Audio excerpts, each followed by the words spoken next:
Deus procura quem está disponível. Deus procura quem deseja a glória dele.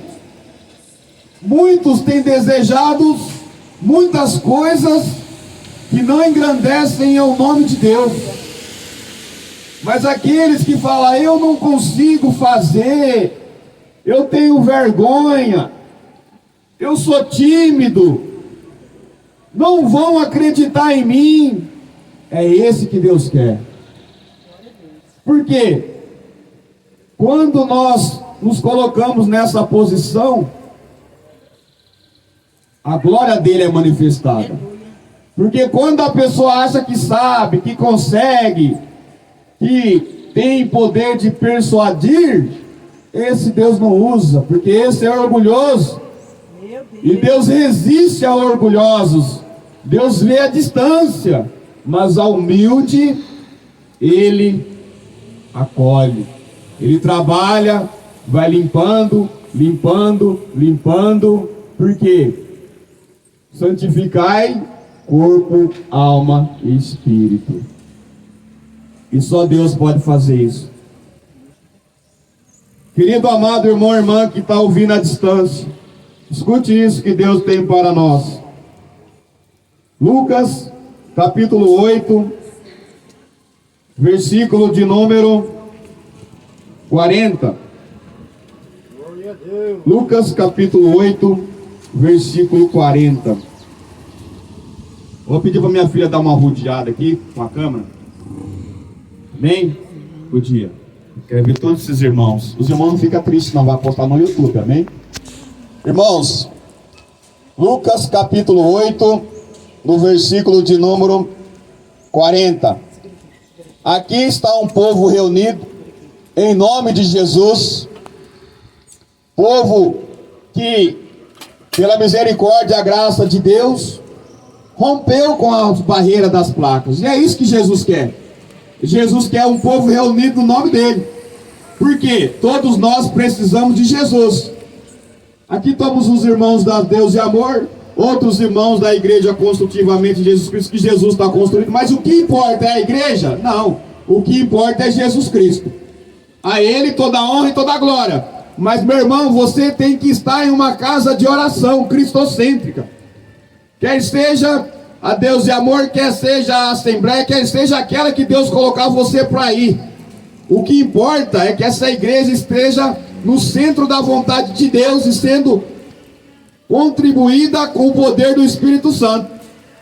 Porque se não tiver, aí fica difícil, amém?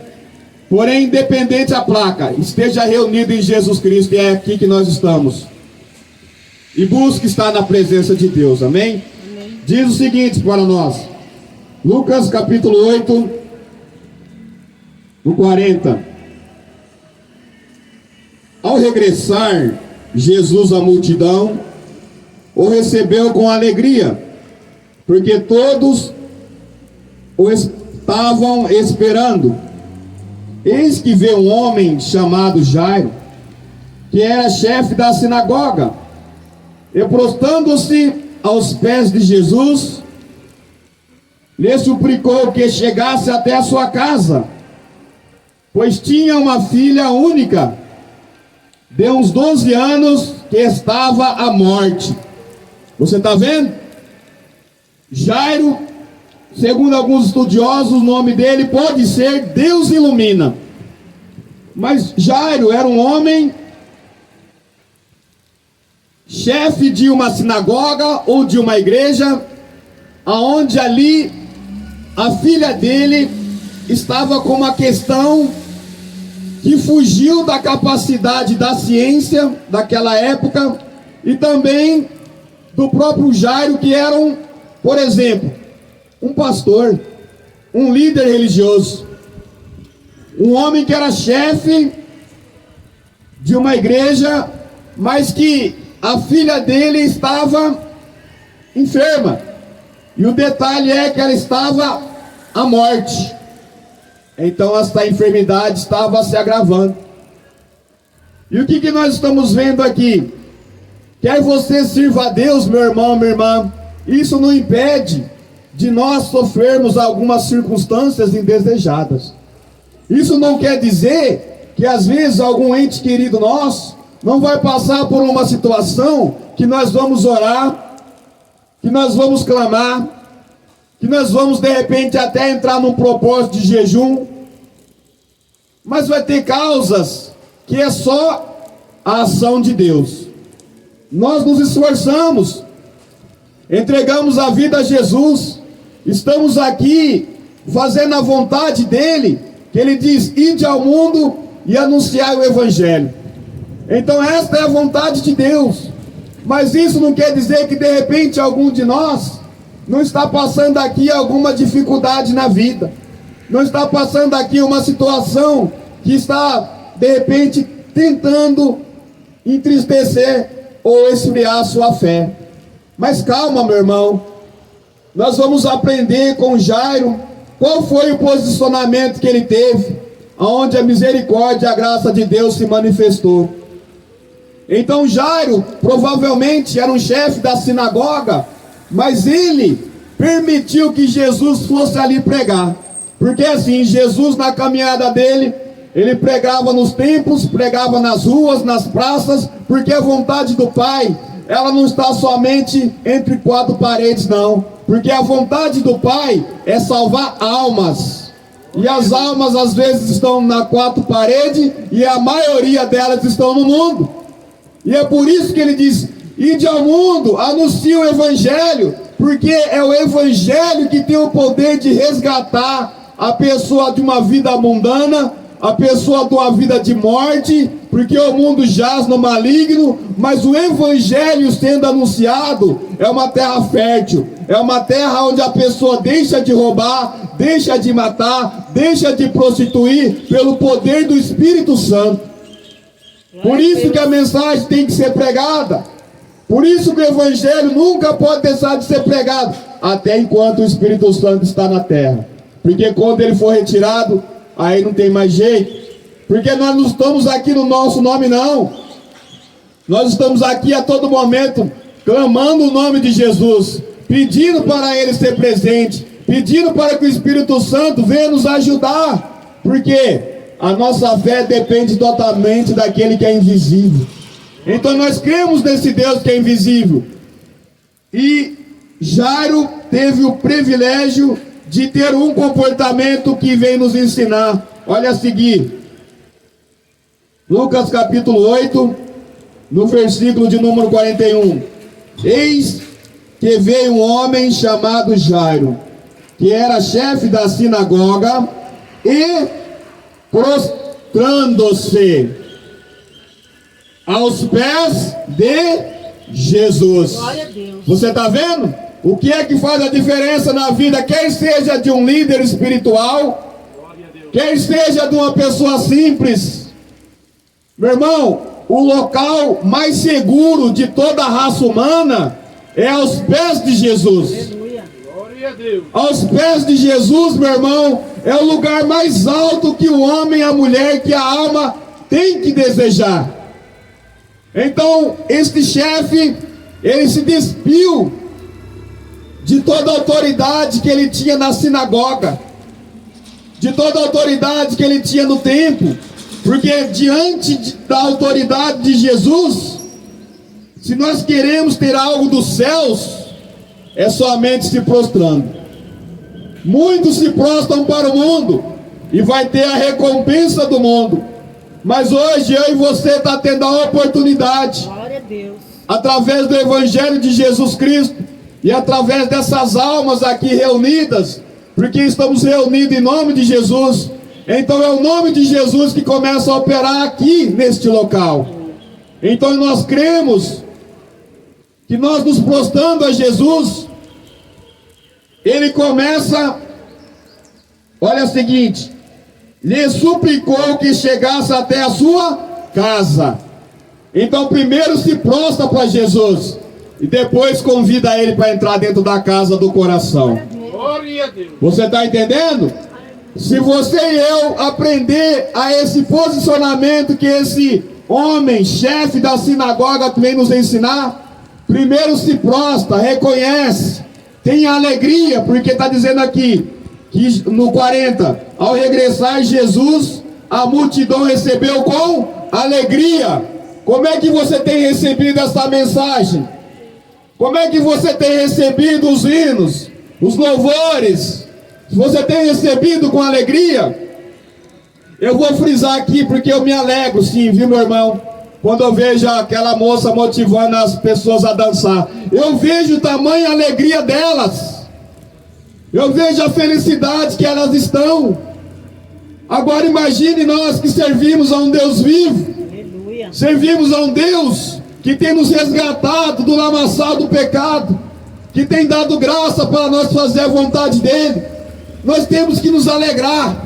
Glória. Nós temos que glorificar o nome que tudo pode e convidar Ele para entrar dentro da casa do nosso coração.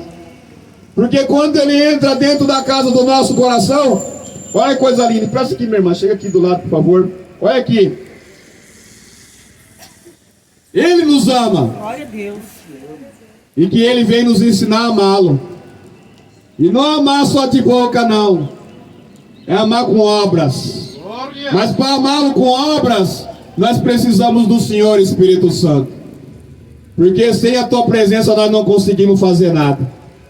Então amar a Jesus é começar a compreender que quando nós nos reunimos no nome dEle, Ele começa a operar dentro de nós. E aí a casa nossa, chamada coração, começa a ser transformada. E essa transformação, meu irmão, minha irmã, a pessoa não volta mais a ser o que era antes. Por quê? Porque a obra é do Espírito Santo. Aleluia. É Ele que convence o homem do pecado e do juízo. E quando Jesus entrou na casa, quando Jairo suplicou, porque a filha dele estava à beira da morte, eu não vou entrar no detalhe todo, mas você vê, se você ler a seguinte aqui, vai ter a história da mulher enferma, do fluxo. Olha aqui, vamos ler um pedacinho. Lucas 8, no 43. Certa mulher que havia 12 anos vinha sofrendo de uma hemorragia, amém? Amém. Não vou entrar nesse detalhe. Então, antes de Jesus ir para a casa de Jairo, teve essa mulher no caminho. E aí? Glória a Deus. A filha de Jairo já está à beira da morte. Em vez de Jesus ir logo, porque quando nós estamos com questões para ser resolvidas, nós queremos a solução rápida. Nós queremos que rapidinho aquela dor some. Mas, meu irmão, a filha estava lá à beira da morte. Mas Jesus indo a caminho, apareceu essa mulher. E essa mulher também tinha necessidades. E que necessidades que ela tinha? Não vou entrar muito no detalhe não, amém? Amém. Vamos ler só um pedacinho que diz: vinha sofrendo de uma hemorragia, Lucas 8, 43, e a quem ninguém tinha podido curar, e que gastara com os médicos todos os seus haveres. Então, diante deste caminho, uma mulher que sofria de hemorragia, ninguém podia curar ela, e ela já havia gastado todos os valores que ela tinha, a condição que ela tinha financeira com os médicos, mas ela continuava sem resposta para a cura dela. A história diz que Jesus curou ela. Mas vamos voltar para Jairo. Outro dia a gente medita sobre a vida desta mulher que Deus operou o milagre. Por que eu estou trazendo isso? De repente você está aqui e o milagre não chegou ainda. De repente você está aqui e a bênção não chegou ainda. Meu irmão, Jesus está atendendo outras pessoas também. Aleluia. O milagre teu e meu vai chegar, mas vai chegar no tempo de Deus. Glória a Deus. Aleluia. Não é no nosso tempo não. Ele sabe das prioridades. Ele sabe o quanto você tem chorado, o quanto você tem gemido. Mas Jesus chega na hora certa. O que Ele quer fazer na tua e na minha vida é para nos surpreender do poder da glória dEle. Glória a Deus. Carregar a glória dEle, meu irmão. é também às vezes carregar momentos difíceis. Aleluia. Porque para manifestar a glória dele, às vezes nós vamos ter que estar no vale da sombra e da morte. Mas que Deus venha nos dar força, venha nos dar graça, para que nós venhamos suportar o dia mal e ele seja glorificado em todo o tempo. Amém? Amém. Então nós vamos aqui pular para o 49, para nós ir terminando a mensagem. Lucas capítulo 8, no 49. Falava ele ainda, quando veio uma pessoa da casa do chefe da sinagoga, dizendo: a tua filha já está morta, não incomode mais o mestre. Olha lá, uma pessoa que era da casa do chefe da sinagoga, ele veio trazer uma notícia que a filha já estava morta. Você está vendo? Porque é assim, meu irmão, às vezes nós congregamos em uma comunidade e o nível espiritual que Deus trabalha com cada um é diferente, porque tudo é de acordo com a renúncia. Este homem, diante da limitação dele, ele pôde somente dizer para o pai: não incomode mais o mestre. Meu irmão, mas você acha que quando nós pedimos algo para Deus nós estamos incomodando? De jeito nenhum. Eu sou pai, de repente o Rafael é pai, de repente as irmãs são mães. E qual é o prazer de um pai e de uma mãe? É abençoar os filhos. Você acha que Deus quer um pai perfeito? Nós somos pais falhos, pecadores, mães falhas, pecadoras. Porém, às vezes, nós até falamos que o nosso filho nos incomoda. Mas por quê? Porque somos pecadores. Mas aquele que é perfeito, jamais nós vamos incomodá-lo. Porque ele fala: aquele que bate, aquele que persiste. Então Jesus, ele quer ser incomodado. Aos nossos olhos parece incômodo, mas aos olhos dele meus filhos estão conversando comigo. Glória a Deus. E quando, meu irmão, o relacionamento tem diálogo, tem vida. Por exemplo, se de repente você para de falar com a pessoa vai morrendo para você. E por que vai morrendo? Porque você deixou de regá-la. Quer seja deixou de regar o filho, ou o filho deixou de regar o pai, ou a esposa deixou de regar o marido, ou a esposa deixou de regar o marido, ou o marido deixou de regar a esposa, e ali começou a manifestar a morte. Porque o silêncio... Você já ouviu alguém conversar no cemitério? Que está lá na tumba lá? Lá está o silêncio, né? Por quê? Porque estou morto. Então nunca deixe de falar com quem você ama. E aqueles que você não ama ainda, começa a falar que Deus vai começar a derramar o amor sobre todos nós. Glória a Deus. Então ele vem dizendo para nós: este que trabalhava, que estava ali na casa, na congregação do chefe da sinagoga, ele veio trazer a mensagem: não incomode o mestre mais. Olha para você ver. Ele diz para não incomodar o mestre. Mas, no 50 para nós terminar. Mas Jesus, ouvindo isto, lhe disse... Olha para você ver. Ele está passando a mensagem lá, mas Jesus ouvindo isso, está vendo? Jesus é atento a tudo. Olha o que ele diz: não temas, crê somente, e ela será salva. Aleluia. Você está vendo? Meu irmão, eu não sei a situação da sua vida. O importante é que Deus sabe. Mas Deus está dizendo para nós o seguinte: não temas, crê somente. Aleluia. Que Ele quer nos salvar. Muito maior do que o milagre da cura, meu irmão, que Deus, conforme a vontade dEle, vai operar também, é a salvação. Glória a Deus. Porque Ele veio para salvar o que se havia perdido. Então Ele vem dizer isto para nós: não temas. Eu respeito o que você está passando, mas é esta a palavra de Deus para nós: não temas. Às vezes nós temos medo de evangelizar, não temos? Claro que tem medo. Como é que não tem medo? Temos medo sim. Mas Deus está dizendo, não temas, crê somente. Glória a Deus. Não tenha medo da chuva, crê somente. Não tenha medo do deserto, crê somente. Não tenha medo da enfermidade, crê somente. Não tenha medo do desemprego, crê somente. Não tenha medo de ficar sozinho, fique com Jesus Cristo, amém? Deus, aleluia. Porque quem tem Jesus está com a maioria, está com o maior de todos, está com o grandão de Nazaré. Aleluia. Ele que venceu no céu, na terra e debaixo da terra. E ele disse: vós sereis as minhas testemunhas. Então que ele venha tirar o temor de nossas vidas. Aleluia. Que Jesus venha fazer de nós, meu irmão, minha irmã, Glória a Deus. derramar dentro de nós uma alegria para servi-lo. E que ele venha tirar os temores de nossas vidas e também venha nos abençoar, não é verdade? Primeiramente com a presença dele. E eu creio que as demais coisas são acrescentadas. Em nome de Jesus, para a glória dele. Amém. Eu agradeço a oportunidade e passo aqui para a irmã da comunidade em nome de Jesus. Amém. Obrigado por mais essa oportunidade, Senhor Jesus. Fique conosco.